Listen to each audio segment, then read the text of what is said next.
Hey, how's it going, everybody? This is TweaK back once again with an actual YouTube video that isn't a YouTube short. How is it going, everybody? Hope everybody's been enjoying the Tarkov events. And yeah, I've just decided that uploading these little YouTube shorts in order to keep you guys updated with what's been going on with the game, rather than spending a long time like making YouTube videos and just like streaming more, has just been the way to do things. But now that the wipe is coming tomorrow, I believe, we're going to start getting into the swing of things and re-uploading guides and videos and money makers and all that kind of stuff once again. So the wipe is in fact confirmed for tomorrow. That is what everybody's saying. BSG tweeted it. It's been there. They put the date as the 30th for the clean slate. So we've got that to look forward to, which is pretty cool. BSG also just tweeted out that the Christmas presents or the New Year's gift has actually changed now. So I can't remember what it was before, but this time around, we are instead getting a Fast MT. We're getting the Fast MT headset.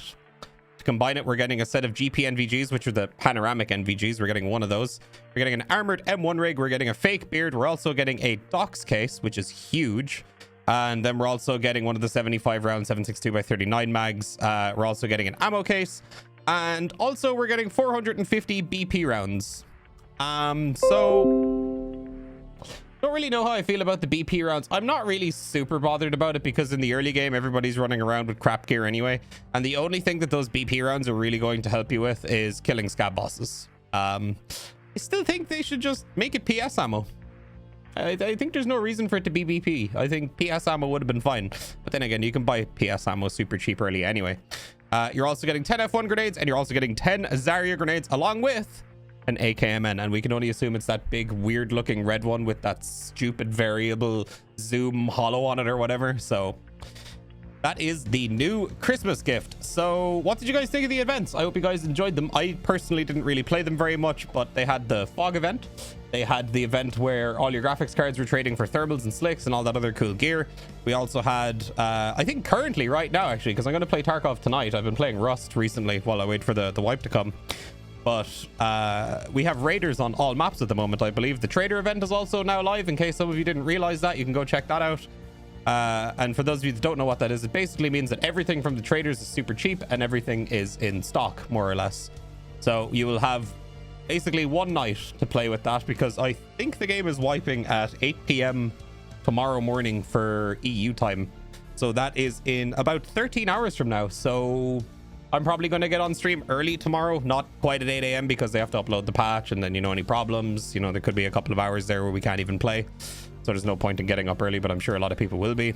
But yeah, the events have been pretty cool, and I like how they've announced the events this time around with like the newspaper clippings on Twitter. It's been really cool. If you guys don't have a Twitter, you're one of those people like, oh, I hate Twitter, I can't stand Twitter, people that use it, blah blah blah. Just make a Twitter account, right? Follow Battle States Twitter, okay? Turn on notifications for them, so when they tweet out stuff like this, you are informed and you're in the loop, and you're not going to your favorite streamer and constantly asking, when's the wipe, when's the wipe? You know, where's the Tarkov news, TweaK? Why didn't you make a video about it? So yeah, that's been pretty cool. I like how they've done it this time around. They've kept it cryptic. They've kept it, you know, to where people have to kind of solve it on Twitter. And I've been turning to Bikizi to translate all of the Russian stuff they've been posting, because obviously I don't speak Russian. I can't read Russian, and he's been doing the translation. So shout out to Bikizi. So lads, things to expect from the wipe. We're obviously getting the factory expansion. A lot of people have been looking forward to this. So one of the, I feel like the only map that hasn't received any changes yet is factory. And it's finally going to be changed. So it's going to be kind of strange, because factory's always been this old school map. You know, a lot of good memories there. Factory at one point used to be the biggest PvP map in Tarkov. Like, people used to play factory like they played labs now, and it was always a good time. So I'm gonna kind of miss it, but I'm also excited to see what new stuff they're gonna add into the new factory, you know. And then of course, on top of new factory, we're getting the new factory boss, Tagilla, who is Killa's brother. Not sure if people have figured out if he's the older brother or the younger brother yet, but either way, new SCAV boss. He has a hammer. He also has a drum mag Saiga shotgun, so that'll be fun. And he is located, from the video, you go into the bathroom where the little showers are, where people often go in and heal. There's actually a hole in the floor there now, and you drop down into the first floor of factory, which we've never been able to get to before, or the ground floor of factory, I should say, which we've never been able to access before. And it's got like this whole new area down there, along with a couple of new areas that we've seen, but I'm sure they haven't shown us everything for the new factory expansion yet, because obviously they want to keep some things a surprise, of course. On top of the factory expansion and the new SCAV boss, we are also getting the SCAV karma system, which is going to basically mean that your SCAV runs are actually going to mean something now, and you're not just going to walk up to another random player SCAV, wiggle, and get your face removed by a fucking Taz. SCAVs are going to be more inclined to work together now. They're going to be more inclined to all group together, fight around SCAV guards, you know, become an actual force to be reckoned with, and take out PMCs. And the more you help your SCAV brethren, the more you level Fence, who is the new SCAV karma trader.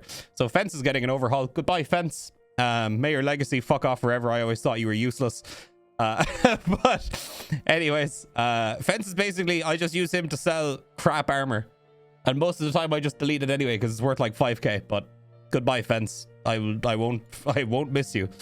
So yeah, it's going to be kind of interesting. I'm curious to see what we're going to get from there. I'm pretty sure that what we're going to get on Fence now, as well as the new SCAV karma rewards and the leveled trader thing, depending on how high your SCAV karma is going to be uninsured gear that has not been claimed back or found in raid. So basically lots of gear that gets lost in raid is now going to be for sale on Fence as part of this whole SCAV karma thing, which is something we've been asking for a really long time. And I think it's cool because it's going to be awesome to see all the different like weapon builds that you see just kind of scattered around. There's going to be a lot of crap, but there's also going to be a lot of I believe there's going to be a lot of really cool stuff as well, so that'll be interesting. Also, one thing to note, with the wipe being tomorrow, we haven't gotten any patch notes, which is most unusual because normally a week before the wipe comes out, we'll get the preliminary patch notes, and then like maybe like the day before or the day of, we will get the full set of patch notes. This time we have gotten absolutely fuck all, which leads me to believe that there is going to be some serious surprises in this patch, because why would they not release the patch notes? It is very, very, very unusual for BSG to do this. Every other patch we've had, we always get patch notes and preliminary patch notes, but this time, nada. So who knows? For me, there's going to be new guns. The biggest thing, and this, lads, look, do not take this as truth, okay? But this was just my speculation. We haven't seen anything about Lighthouse. I think we might get something to do with Lighthouse. Possibly. We get factory expansion plus Lighthouse. The factory expansion's not a massive thing, but like they've said that Lighthouse is coming out before Streets of Tarkov, yet we've never seen any footage or anything, any development progress of Lighthouse. It could be a complete surprise drop, and that's maybe why they haven't released the notes yet. I don't know. But other, you know, common things that we can expect, potentially some new meds, maybe some new injectors, probably new armor, new backpacks, new rigs, and then obviously, of course, new guns, new attachments, possibly new calibers. Normally they will show us on like the podcast and stuff if they have any new guns in the works that, you know, it's going to carry a new caliber, like the Vector. We got to see all that before it came out, but maybe this time they're just like, no, fuck you guys, it's just going to be a surprise and nobody's going to know until you know, until the patch comes out, which is cool. I like that. I'd rather it be a surprise, because then you discover little things as you go on, and it just kind of makes it more fun. So yeah, that's my guess. It's super far-fetched that we're going to get Lighthouse tomorrow, but you never know. Who knows? Who knows what BSG are doing? Unpredictable bunch of Russians, those guys. So yeah, that's pretty much it, and that's where I've been. I do apologize. I haven't really played Tarkov in like the last week. I didn't like tweet about it or like talk about it too much, but I'm one of those people. I don't really enjoy the pre-wipe events because for me, it's not really, you know, Tarkov to me. And I know it's just fun, and I get that, but like I don't really have any fun playing the pre-wipe events. It's just not. I'm just not really super into it. You know, everybody running around with thermals, and already it was kind of boring before that because everybody was just running around in endgame gear, and it was just the same thing every raid, you know. So I took a break. I played some Rust. I'm ready to get back into EFT tomorrow with the wipe. I'm very excited about it. And yeah, I think it'll be a lot of fun. And also, just going to throw this in there. For any of you that are watching this, we have a community Rust server. If you guys join my Discord in the Rust section, there is a link to the Rust Discord. And basically jump in there and a mod will whitelist you and add you into the server. And we've been having a good time with it there for the last couple of weeks. So if you want to check that out, do it up. Also, final note, we are doing a subathon tomorrow. We haven't done a subathon in a very, very long time. So basically, if you don't know what that is, it means every time we get a sub, it adds to the timer on the stream. And the longer it goes, the longer I stream. So if I don't make it, you know, the full timer, we'll take a break, add it on to the next day after I get some sleep, come back, and then we do just a bunch of super long streams in a row. So it's not the kill yourself subathon where you fucking stream for like 80 hours without going to bed while a doctor sits here and hooks a fucking IV into your arm while you're strapped to a blood pressure monitor and a fucking heart rate machine. No, we're going to do it the responsible way. So yeah. So guys, that's it. I just want to say again, I kind of apologize for letting the YouTube stuff kind of fall off a bit. I've just been kind of doing other things and focusing on other things, but expect more uploads here soon, TM. And we'll get back on the old YouTube train. So guys, enjoy the wipe tomorrow. Make sure to drop by the stream, come in, see how we're doing. Hopefully it goes well. Last wipe we had a pretty decent start. This wipe, fingers crossed it goes as well as last time did. So guys, enjoy the wipe. Much love. I appreciate you guys watching, and I will see you guys on the next video. Peace out, my dudes.